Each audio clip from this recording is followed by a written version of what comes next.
Hello students, good day. As you all know that we have discussed all these sections and now today's our chapter is manufacturing industries and we have discussed about this chapter its half part.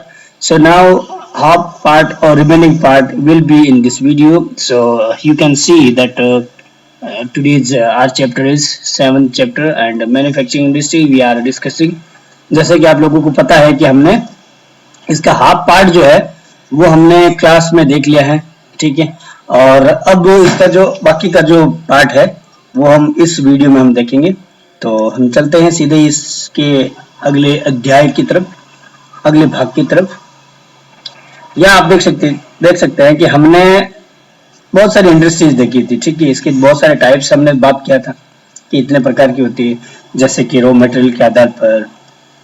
अब हमारा है ownership के आधार पर, ठीक है। Ownership के आधार पर तो यानी कि ओनर के कौन होता है? ओनर यानी कि जो मालिक होता है, ठीक है। यानी कि इसका मालिक कौन रहता है, ओनर कौन रहता है। तो उसी के आधार पर हम इसका डिवीजन कर सकते हैं टाइप्स इंडस्ट्री में, ठीक है। इंडस्ट्री के बहुत सारे ग्रुप होते हैं और इसके जो प्रकार है, इसके जो टाइप्स होते हैं उसमें हम रॉ मटेरियल के आधार पर, साइज के आधार पर और देन ऑनर के आधार पर, ठीक है। अब तक हमने क्या देखा? रॉ मटेरियल के आधार पर इंडस्ट्री के टाइप्स, फिर हमने देखा साइज के आधार पर, छोटी बड़ी, और इसमें जो है वो कृषि पर आधारित, मेटल के आधार पर, मेटल्स, एंड देन इसमें क्या होता है स्मॉल बिग। यहाँ हम देखेंगे ओनर के आधार पर। तो ओनर में कौन कौन होता है? यानी कि एक व्यक्ति भी कर सकते हैं, यानी कि मेरी इंडस्ट्री, यानी कि मैं अगर इंडस्ट्री शुरू करूं तो मेरी होगी, यानी कि ये प्राइवेट होगी। और एक हो गई गवर्नमेंट की, जो गवर्नमेंट चलाती है, और दूसरी कौन सी होगी? मैं और गवर्नमेंट दोनों अगर हम साथ में करेंगे तो पब्लिक प्राइवेट पार्टनरशिप के आधार पर, ट्रिपल पी हम बोलते हैं इसको। तो इसके आधार पर हम कई सारी देख सकते हैं। तो हम आगे शुरू करते हैं अपने रिमेनिंग चैप्टर को। हमारा जो भी बाकी चैप्टर है इसमें हम शुरू करते हैं। तो यहाँ देखिए, on the basis of the ownership, the industries can be classified into some of these example, like public sector industries। तो public sector यानी public की, यानी कि गवर्नमेंट के द्वारा होती हैं और ये सारे पब्लिक के लिए होती है, ठीक है। So they are owned and operated by government agencies। ये जो है इस प्रकार की पब्लिक सेक्टर इंडस्ट्रीज जो होती है, सार्वजनिक क्षेत्र की जो औद्योगिक क्रम होते हैं, तो वो गवर्नमेंट एजेंसी के द्वारा ऑपरेट की जाती है, यानी कि ये चलाते हैं। एंड ओन भी होता है, यानी कि इनके मालिक भी गवर्नमेंट ही रहती है। जैसे हम यहाँ पे कुछ इसके एग्जांपल देख सकते हैं। बेल, सेल, HA, ठीक है। जैसे कि बेल का पूरा हो गया भारत हैवी इलेक्ट्रिकल लिमिटेड, और सेल का हो गया steel authority of India limited, and then Hindustan aeronautics limited. ये जो इंडस्ट्रीज है, कुछ इसके एग्जांपल है जो हम देख सकते हैं कि ये पब्लिक सेक्टर इंडस्ट्रीज है, ठीक है। हम आगे देखते हैं और भी इसके कई रूप है, जैसे कि प्राइवेट सेक्टर की। प्राइवेट में जो है निजी मालिकाना होता है, ठीक है। प्राइवेट सेक्टर इंडस्ट्री यानी निजी क्षेत्र की औद्योगिक। They are owned and operated by individuals, यानी कि एक आदमी या एक व्यक्तिगत रूप से उसका संबंध रखता है, उसको हम निजी औद्योगिक या फिर निजी औद्योगिक निकाय हम कहते हैं, उपक्रम हम कहते हैं कि ये प्राइवेट इंडस्ट्री है। जो प्राइवेट इंडस्ट्री होती है वो प्राइवेट सेक्टर में कंसर्न रहती है। एंड इसके अलावा अ ग्रुप ऑफ इंडिविजुअल्स, यानी कि यहाँ पे ए व्यक्ति है, उसकी इंडस्ट्री हो सकती है, या फिर ए और बी दोनों जो है मिलकर भी वो ऑपरेट कर सकते हैं, ओन कर सकते हैं। हम देखते हैं कुछ इसके एग्जांपल। बजाज ऑटो लिमिटेड जो ग्रुप ऑफ इंडिविजुअल्स का आपका एक प्राइवेट सेक्टर इंडस्ट्रीज है। Reliance textile, Tata Motors, Dabur industries, ये भी आगे कई ग्रुप में और ग्रुप में मल्टीवेज, जैसे Dabur red industries, Dabur red group industries. इस प्रकार के हम देख सकते हैं कि ये सब कार्य सारे क्या है, प्राइवेट सेक्टर की इंडस्ट्रीज है, प्राइवेट ऑनरशिप में आते हैं। साथ साथ में यहां हम देखते हैं joint sector industries. Joint sector में जैसा कि मैंने कहा कि प्राइवेट और पब्लिक दोनों का जब मिश्रण हो जाता है तो ऐसी तमाम इंडस्ट्री जो होती है वो जॉइंट सेक्टर में आती है, जैसे कि हम यहाँ देख सकते हैं कि they are jointly run by the state and individuals और a group of individuals. They are jointly run by the state and individuals. यानी कि इसमें जो है वो स्टेट का भी रोल होता है और इंडिविजुअल्स का भी होता है, ए प्लस गवर्नमेंट, चाहिए स्टेट गवर्नमेंट कोई भी हो, ठीक है, Rajasthan government, Gujarat government etcetera. और इसमें जो ए व्यक्ति है वो ए प्लस बी भी हो सकता है, बहुत सारे व्यक्ति हो सकते हैं, ठीक है। And some example like Cochin refinery limited and it is jointly owned by the public and private sector. यहाँ पे कुछ एग्जांपल दिया हुआ है कि कोचिन रिफाइनरी लिमिटेड जो इंडस्ट्री है वो आपकी जॉइंटली सेक्टर की सबसे बड़ी इंडस्ट्री है। और हम आगे देखते हैं कोऑपरेटिव सेक्टर की इंडस्ट्री। कोऑपरेटिव सेक्टर की इंडस्ट्री भी आपके ओनरशिप के आधार पर हम डिवाइड कर सकते हैं। कोऑपरेटिव का मतलब होता है को प्लस ऑपरेटिव, यानी कि इसमें बहुत सारे सहकार मंडल होते हैं, ठीक है, बहुत सारे सपोर्टिव आर्टिस्ट होते हैं, इसमें सपोर्टिस्ट मेंबर्स होते हैं, फॉलोवर्स होते हैं, तो उनके साथ साथ में ये इंडस्ट्री चलती है। They are owned and operated by the producer or suppliers of raw materials, workers और both। यानी कि यहाँ पे जो रॉ मटेरियल्स की डीलिंग करते हैं वो भी इसमें पार्ट ले सकते हैं, और जो लेबर्स होते हैं, जो वर्कर होते हैं, वो भी अपना ग्रुप बना के कोऑपरेटिव सेक्टर की इंडस्ट्री खड़ी कर सकते हैं।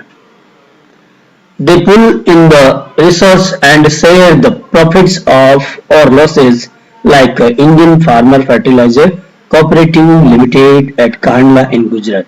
ये अपनी एक जैसे कि कोऑपरेटिव सेक्टर की इंडस्ट्री है। Onla and UP and Krishi Bharati cooperative limited at Hazira in Gujarat, ठीक है।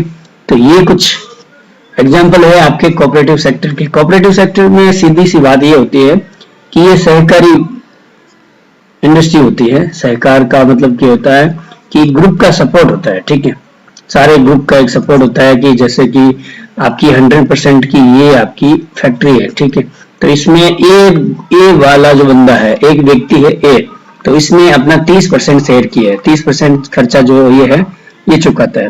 फिर ये बी वाला जो है ये भी मान लीजिए 40% अपना खर्चा इसमें चुकाता है। जैसे कि 100 रुपए का खर्चा करने का इस इंडस्ट्री में हमें कुछ माल सामान खरीदना है या बेचना है, तो सबसे पहले हम जैसे ही इसको सेटअप करेंगे तो वी नीड सम मनी, सो ये ए जो है वो आपका 30% इसमें शेयर कर देता है।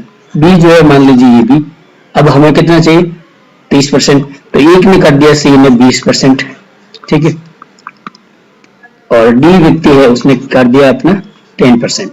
तो अब ये क्या हो गया, ये शेयर पर आधारित हो गया, तो ये सभी ए बी सी डी इसके जो है ओनर हो गया। ओनर के आधार पर हमें डिवाइड करना है, तो ये क्या हो गया, इनके ओनर हो गया, ठीक है। तो ये सारे इसके ओनर हो चुके हैं। 1 सेकेंड,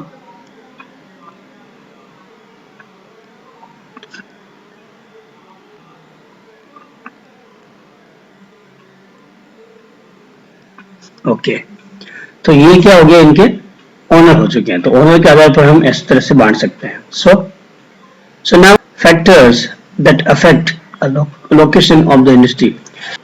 जो लोकेशन होते हैं, नहीं, जो इंडस्ट्री होती है उन इंडस्ट्री को, उनकी लोकेशन को क्या ऐसे पहलू है जो उसको एक में जो है प्रभाव डालते हैं, ठीक है।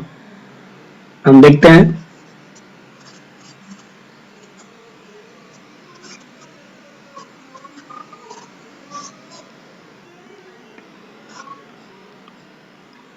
Factors affecting location of the industries. जो इंडस्ट्री है आपकी लगी हुई, मान लीजिए एक लोकेशन पर, तो आप कौन सी लोकेशन को चुनोगे ताकि आपकी इंडस्ट्री जो है वो प्रॉफिट कर सके, उससे लॉस कम हो, क्योंकि इंडस्ट्री में लॉस प्रॉफिट तो चलता रहता है, लेकिन लॉस कम होना चाहिए, हमें प्रॉफिट ज्यादा होना चाहिए। सब लोग जो इंडस्ट्रियलिस्ट होते हैं वो यही सोचते हैं, ठीक है ना, क्योंकि इंडस्ट्रियलिस्ट जो क्या होता है, ये एनजीओ नहीं होता है, ठीक है, नॉन प्रॉफिट पर आधारित नहीं होता है, ये सीधा जो है आपके प्रॉफिट सेक्टर में ही काम करते हैं, तो ये क्या करते हैं कि ऐसी लोकेशन को चुनते हैं जहां उन्हें सब चीजें आसानी से मिल जाए। ठीक है, मान लीजिए कि जैसे मछली की इंडस्ट्री है, ठीक है, फिश हम बोलते हैं, यहाँ पे एक फिश इंडस्ट्री है। ठीक है, तो फिश इंडस्ट्री आपके कहाँ लगाएंगे? रेगिस्तान में तो नहीं लगा पाएंगे, डेजर्ट जोन में हम नहीं लगा पाएंगे। ठीक है, क्योंकि ये जो फिश जो है हमें कहाँ से मिलती है? कोस्टल रीजन्स में मिलती है। जैसे हमारा ये सदर्न इंडिया का पार्ट है, तो यहाँ पे बहुत सारा पानी है। ठीक है, यहाँ पे तो इनकी इंडस्ट्री भी इसके इर्द गिर्द ही रहेगी। ठीक है, इसके पास पास ही रहेगी। सीधी सी बात है कि हम जो है इस ये जो इंडस्ट्री है, मैंने फिश इंडस्ट्री की बात की थी, मछली से रिलेटेड जो होती है, तो वो रेगिस्तान यहाँ पे है हमारा राजस्थान। ठीक है, तो यहाँ पे इसकी इंडस्ट्री कोई नहीं स्थापित कर सकता, क्योंकि आपको क्या होगा, एक तो मनी ज्यादा लगेगा, कॉस्ट जो है वो बहुत ज्यादा लगेगी। Cost per delivery, cost per range, cost per customer, cost per consumer, ये बहुत सारे आपको फैक्टर आपको वहां पे दिखेंगे। ठीक है, इसी के आधार पर ये केवल हमने एक फिश इंडस्ट्री का एग्जांपल लिया है, फिश प्रोसेसिंग इंडस्ट्री का।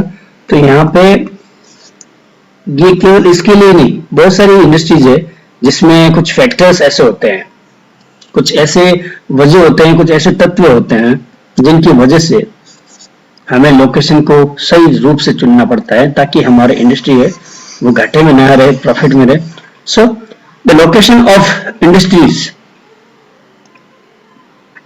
Depends on the following factors. कुछ ऐसे फैक्टर्स है जो निम्नलिखित हैं। कौन से फैक्टर है? हम बात करते हैं रॉ मटेरियल्स। ठीक है, सबसे पहला है रॉ मटेरियल, कच्चा सामान, कच्चा माल। कच्चा माल की अगर हमें नहीं मिलेगा हमारे किसी इंडस्ट्री में, जैसे कि हमने फिश इंडस्ट्री की बात की थी, ठीक है, इसमें रॉ मटेरियल्स क्या आता है? फिश, जो हमें कहां से प्राप्त होती है? ओशियन सन सी से प्राप्त होती है। अगर वो प्राप्त होता है तो उसी के आधार पर हम वहीं पे इंडस्ट्री स्थापित कर देते हैं, सेटअप कर देते हैं। तो availability of raw materials decide the location of an industry. ठीक है, तो यहाँ हमें, जैसे कि हमने बात किया था कि हमारा साउथ इंडिया है, साउथ इंडिया का एक पार्ट है, तो यहाँ पे ये अवेलेबिलिटी हो गई हमें किसकी? रॉ मटेरियल की। कौन सी चीज की? फिश की। तो हमने इंडस्ट्री कहाँ लगा दी? उसकी इर्द गिर्द एरिया में। ठीक है, यहाँ पास पास में हमने इंडस्ट्री सेटअप कर दी। तो ये हो गया कि हमारे जो रॉ मटेरियल की उपलब्धता जो रहती है वह ये तय रहता है कि हमें कौन से लोकेशन अपनी इंडस्ट्री के लिए चुनना होता है। फॉर एग्जाम्पल कॉटन टेक्सटाइल, यहाँ पे ये एग्जाम्पल है। दूसरा एग्जाम्पल यहाँ देखिए कि cotton textile industries are set up in और near the cotton growing areas. ठीक है, अब जो कॉटन जो है वो सब जगह ही ज्यादातर हम देख सकते हैं कि इनका अवेलेबिलिटी रहती है। ठीक है, तो जिन जहां पे अवेलेबिलिटी रहेगी उन्हीं एरिया के आसपास में या एरिया के अंदर हम सब देख सकते हैं कि वहां पर कॉटन टेक्सटाइल इंडस्ट्री सेटअप की जाती है। This is because it reduce the transport. ठीक है, जैसे मैंने यहाँ पे आपको सिंपल सा बताया कि फिश इंडस्ट्री के लिए हमें यहाँ से फिश मिलती है, तो यहाँ अगर राजस्थान में हम इंडस्ट्री डालते हैं, गुजरात में हमें फिश मिलती है, तो ये जो है आपका एक ट्रांसपोर्ट का प्रॉब्लम खड़ा करेगा। तो ट्रांसपोर्ट कॉस्ट जो है वो अगर हम नजदीक लगाते हैं तो ये रिड्यूस करेगा ट्रांसपोर्ट कॉस्ट को of the raw materials for industries. ठीक है, एंड सिमिलरली आगे हम देखते हैं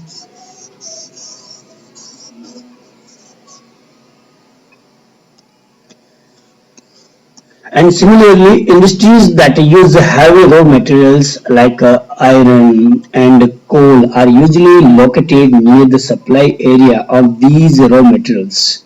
ठीक उसी प्रकार से हम सब देख सकते हैं कि जो इंडस्ट्री हैवी इंडस्ट्री कहलाती है, कौन सी?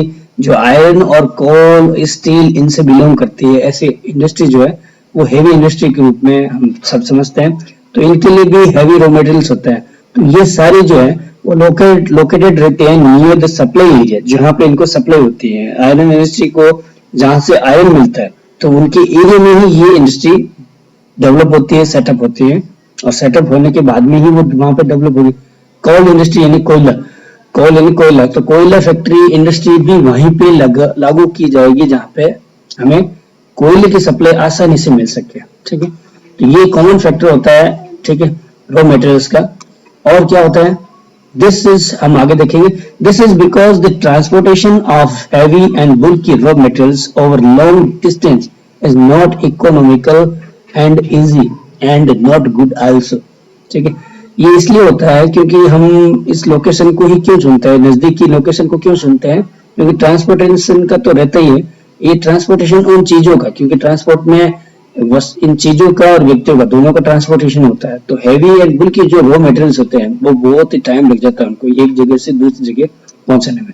ठीक है, तो उसकी क्या रहती है फिर, इकोनॉमिकल एंड इजी प्रोसेस नहीं रह पाता है वो, क्योंकि इसमें इकोनॉमिक की कंडीशन के आधार पर हम देखते हैं कि उसमें ट्रांसपोर्टेशन का खर्चा, एक्सपेंसेस का खर्चा, बहुत सारे ऐसे एक्सपेंसेस हो जाते हैं, तो आर्थिक स्थिति वहां पर खराब हो जाती है, और ये आसान प्रक्रिया भी नहीं है। ठीक है, क्योंकि उनके लिए जैसे कि फिश के लिए हम राजस्थान तक हम उसको लेके जाएंगे इंडस्ट्रीज वहां पे अगर करेंगे तो वो इजी प्रोसेस नहीं है। ठीक है, क्योंकि उसमें आपके फिशेस को डैमेज होने का प्रॉब्लम हो रह सकता है, बराबर, उसको एकदम सड़ने की तकलीफ भी रह सकती है, तो बहुत सारी ऐसी प्रॉब्लम्स होती है। We can face many problems when we locate industries out of these area when we find that there are no availability of the raw materials. आगे देखते हैं दूसरा हमारा फैक्टर कौन सा है, एक तो रॉ मटेरियल हो गया, दूसरा हो गया लैंड, बराबर, जमीन। Plains areas are always preferred to set up industries, plain area होते हैं तो उसको हम ज्यादा प्रेफर करते हैं, किसके लिए, इंडस्ट्री के सेटअप के लिए। प्लेन एरिया में क्या होता है, एक समतल जमीन होती है। ठीक है, हम देख सकते हैं कि ये जैसे कि यहाँ पे आपको मिलेगा माउंटेन एरियाज, बराबर, तो माउंटेन एरियाज में आपको ट्रांसपोर्ट का प्रॉब्लम होगा।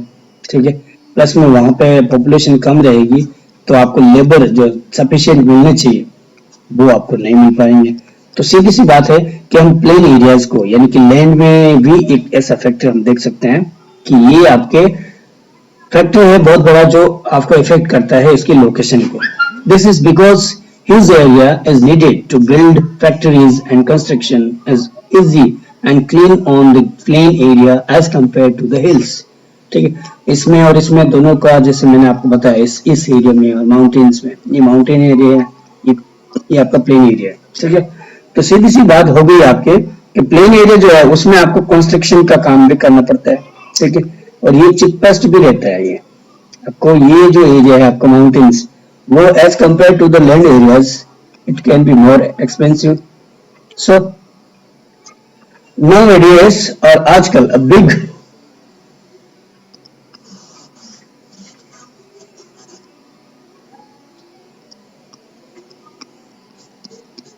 नेक्स्ट पेज पे चलते हैं हम। Big industries are set up away from the cities, कुछ ऐसे हम देख सकते हैं कि कंस्ट्रक्शन की काम की वजह से जो बड़ी इंडस्ट्रीज होती है वो सेटअप की जाती है away from the cities, city से दूर। बिकॉज क्यों, outside the cities cost of land is comparatively low. So now यहाँ तक हमने देखा कि इंडस्ट्री जो सेटअप होती है अपने शहरों से दूर होती है, और इसलिए होती है क्योंकि जो हम बाहर सिटी से बाहर अगर हम कोई लैंड जमीन खरीदते हैं तो उसमें क्या आता है, कॉस्ट जो है उसका कम रहता है, पैसा कम लगता है। ठीक है, सीधी सी बात है। और हमारा उसके बाद में फैक्टर, तीसरा जो फैक्टर होता है हमारा वाटर। वाटर यानी कि वाटर तो सारे इंडस्ट्री में बहुत जरूरी होता है, बिना पानी के कोई इंडस्ट्री नहीं चल सकती। पानी का बहुत ही बड़ा रोल होता है। Water is very important for the industry, water is required for industries in abundance, बहुत ही पर्याप्त मात्रा में चलता है। Therefore, many industries are located near the water source. चाहे से भी पानी की उपलब्धता हो, पानी के स्रोत हो, तो वहां पे बहुत सारी इंडस्ट्रीज सेटअप होती है। Water is used as a coolant in most industries, coolant के रूप में काम करता है, यानी कि एक सहायक के काम में ये जो है पानी काम करता है। इसके बगैर उसकी सहायता नहीं मिल पाती और ऐसी इंडस्ट्री जो है वो आगे बढ़ नहीं सकती। It is also used to clean various products, और जैसा कि आपको पता है कि बहुत सारे वॉशिंग के लिए, क्लीनिंग के लिए पानी की जरूरत होती है, तो बहुत सारे प्रोडक्ट जो होते हैं वो भी वाटर से धुले जाते हैं, साफ किए जाते हैं। तो इसलिए पानी की जो कमी हो अगर कोई इलाके में या फिर कोई जगह पे, तो वहाँ पे इंडस्ट्री जो है वो सेटअप नहीं हो सकती। Now labour, generally two types of labours are required in the industries. आमतौर पर हम देखते हैं कि लेबर जो है वो दो प्रकार से होते हैं, दो प्रकार के इस इंडस्ट्री में उनकी जो रिक्वायरमेंट रहती है। कौन से? Skilled labour and the second is unskilled labour. Skilled यानी जो नॉलेज वाले हो, जिन्हें नॉलेज हो, उनके अंदर कुशलता हो, कार्य कुशलता हो, किसी पर्टिकुलर फील्ड हो या फिर कोई भी प्रोडक्ट हो उसके बारे में उनको जो कुछ नॉलेज हो, एक्सपीरियंस हो, एक्सपर्टाइज वो हो, तभी उस काम में लगाया जा सकता है। तो इसलिए लेबर जो है ऐसे इंडस्ट्रीज में जो काम करते हैं, तो कुछ इंडस्ट्रीज में स्किल्ड लेबर होते हैं, कुछ में आप देखोगे तो अनस्किल्ड होता है, यानी कि फ्रेशर्स भी होते हैं जिन्हें नॉलेज नहीं मिलता है परंतु बाद में वो धीरे धीरे स्किल्डफुल बन जाते हैं। The development of an industry depends on the continuous supply of both the skilled and unskilled laborers. यहाँ पे हम देख सकते हैं कि कोई भी इंडस्ट्री है, ठीक है, उसके विकास में इनका महत्वपूर्ण योगदान होता है, स्किल्ड एंड अनस्किल्ड लेबर्स का। इनकी कंटिन्यूस सप्लाई रहती है। Industries located in populated area do not have to face any problem regarding the labour supply. जो इंडस्ट्री पॉपुलेटेड एरिया में लोकेटेड है, ठीक है, पॉपुलेटेड यानी पे बहुत, जहां पे बहुत सारी जनसंख्या निवास करती है, वहां पे अगर कोई इंडस्ट्री लगी हुई है तो उन्हें कोई भी प्रॉब्लम का, इससे संबंधित, लेबर से संबंधित प्रॉब्लम का सामना नहीं करना पड़ता है, उन्हें फेस नहीं करना पड़ता, क्योंकि वहां आप बहुत सारी, जब जनसंख्या निवास करेगी तो जाहिर सी बात है वहां उनको स्किल्ड लेबर भी मिल जाएगी और अनस्किल्ड लेबर भी मिल जाएंगे, और इनकी कंटिन्यूस सप्लाई अगर होती तो उनका डेवलपमेंट में ही हो जाएगा। बट स्पर्शली पॉपुलेटेड एरियाज, जिसमें कम जनसंख्या निवास करती है, face such type of problems, जहां पे कम संख्या निवास करती है, जनसंख्या निवास करती है, तो वहां पे ये प्रॉब्लम हम देख सकते हैं। Modern and mechanised industries need more skilled labours to operate machines. कुछ ऐसी मशीनें जो है, हेवी मशीन्स होती है, लाइट मशीन्स होती हैं, हल्की और भारी मशीनें होते हैं, तो उनके लिए भी स्किल्ड लेबर की जरूरत होती है। हम ये समझ सकते हैं कि आजकल मॉडर्न इंडस्ट्री आ गई है, मैकेनाइज्ड इंडस्ट्री आ गई थी, तो उनकी वजह से क्या आता है कि वहां पे स्किल्ड लेबर की बहुत सारी लोगों की जरूरत होती है, क्योंकि अगर मान लीजिए कोई छोटी मोटी इंडस्ट्री या मशीन लगी हुई है, तो उसका हमें, जैसे कि हम एक एग्जांपल लेते हैं आपके प्रिंटर का, ठीक है, बहुत बड़ा प्रिंटर होता है, ये आपके अगर इस यहाँ पे इसको ऑपरेट करना किसी को नहीं आएगा, ठीक है, तो वो लेबर आपके काम नहीं आएगा, क्योंकि उसे उसका ज्ञान नहीं होगा कैसे ये ऑपरेट होता है, कैसे इसका ऑपरेशन होता है। तो अगर ये ऑपरेशन उसको मालूम नहीं होगा तो आपको उस व्यक्ति की भी जरूरत नहीं होती। अब आपको क्या चाहिए? जो इसका जानकार हो, तो वो कहलाता है स्किल्ड, और जिन्हें पता नहीं होता है तो वो क्या होता है? अनस्किल्ड, ठीक है। तो अनस्किल्ड जो है, अगर इनके बारे में इनको जानकारी नहीं होती तो वो हम डायरेक्टली बोलते हैं ये अनस्किल्ड है, ठीक है, और जिनको पता होता है तो वो स्किल्ड हो जाते हैं। ये आपका बेसिक इसमें एग्जांपल है। और साथ साथ में हम ये भी देख सकते हैं कि जैसे कि ये व्यक्ति आपका ए है, जो कि आपका अनस्किल्ड लेबर है, ठीक है, और ये आपका लेबर बी है जो आपका स्किल्ड लेबर है। अब ये ए लेबर जो है, अगर ये इसके बारे में नॉलेज नहीं रखता है तो ये इसके अलावा और कोई दूसरे कार्य कर सकता है, ठीक है। तो हम क्या देखेंगे कि ये हमारा क्या हो गया? ह्यूमन रिसोर्स हो गया, ह्यूमन रिसोर्स हो गया। तो ये आपके दूसरा कोई काम कर सकता है, तो इसके हिसाब से ये आपके एक ह्यूमन कैपिटल के रूप में काम करेगा, ठीक है। ये इसके बारे में डेप्थ में हम नहीं देखेंगे, अभी केवल इतना है कि कुछ फैक्टर्स जो होते हैं वो आपके इंडस्ट्री से रिलेटेड है और ये बहुत ही इसको इफेक्ट करते हैं। आगे हम देखेंगे।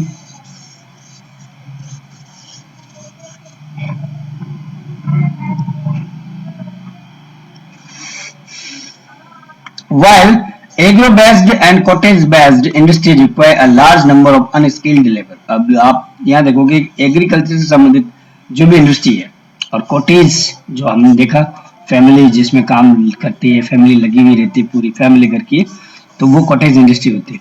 तो इनमें क्या होता है? अनस्किल्ड, यानी कि इन्हें कुछ पर्टिकुलर नॉलेज की, ट्रेनिंग की जरूरत नहीं पड़ती है, ठीक है। जैसे यहाँ हम देखेंगे पापड़ की इंडस्ट्री, ठीक है। तो पापड़ की इंडस्ट्री में क्या होता है कि सारे लोग जो है, एक आदमी मान लो ये जानता है, ये व्यक्ति है, ठीक है, ये पापड़ कैसे बनाना ये जानता है, तो ये क्या करेगा? 10 आदमियों का यहाँ समूह बना लेगा अपनी फैमिली में, ठीक है। इसके वाइफ हो गई, इसके बच्चे हो गए, इसके अंकल हो गए, ये सारे लोग जो है जानकर केवल एक है। 1 सेकेंड। हेलो, हाँ बोलिए। ना ना, मैंने बोला ना आपको फोन करता हूँ मैं फोन करूंगा आपको।